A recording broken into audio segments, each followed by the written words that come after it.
1 plus 1 est-il égal à l'infini? Non, me direz-vous, et vous auriez totalement raison. Mais 1 plus 1 est-il égal à 3? Vous me diriez à nouveau non, et vous auriez à nouveau raison, mais moins. Comment ça, moins raison? Soit on a tort, soit on a raison.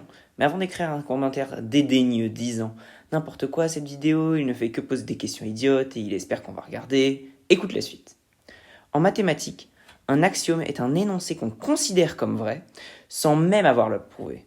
On pourrait se dire que c'est étonnant, que en maths, il faut prouver ce qu'on dit, même si ça coule de source, mais si on y réfléchit bien, comment est-ce qu'on pourrait prouver quoi que ce soit si on n'a aucune base?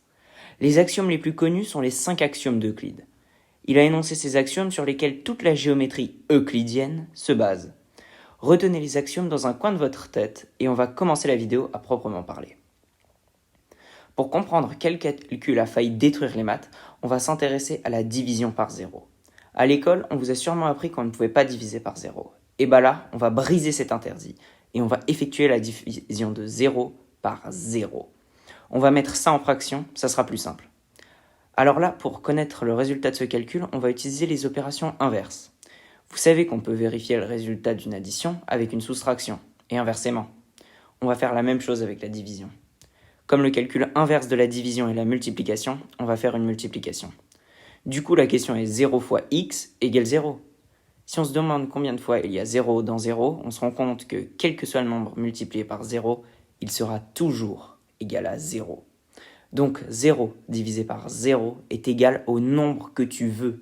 10, 20, 30, 100, 1000 même. Nous avons donc le premier principe du calcul qui nous intéresse. Le second principe est simple. Lorsqu'un nombre est divisé par lui-même, le résultat est toujours égal à 1. Et ça fait sens. Par exemple, divisons 10 par 10 et le résultat est égal à 1. Divisons 1000 par 1000 et le résultat est le même. Donc 0 divisé par 0 devrait logiquement être égal à 1. On peut donc procéder au calcul. 0 divisé par 0 est égal à 1. Et on peut donc faire le calcul 1 plus 1 qui valent 0 divisé par 0 égale 1,5 parce qu'on peut mettre ce qu'on veut. Ce qui nous fait 1 plus 1 égale 1,5 plus 1,5 égale 3. 1 plus 1 égale 3 car 0 divisé par 0 égale 1,5. Voici le calcul qui détruit les maths. Avec cette opération, tous les calculs ont un nombre infini de réponses. Mais les mathématiciens sont intelligents. Et ils avaient remarqué cette faille dans les maths il y a très longtemps. Du coup, ils ont décidé de nerf ce calcul. D'ailleurs, ils ne l'ont pas seulement nerf, ils l'ont banni.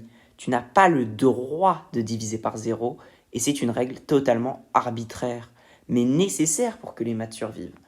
Et c'est pour ça que je disais que vous aviez moins tort de dire que 1 plus 1 égale 3 que de dire que 1 plus 1 égale l'infini. Parce que quel que soit le nombre que tu mettes à la réponse de 0 par 0, tu auras deux nombres finis qui, en s'additionnant, ne donneront donc jamais un nombre infini.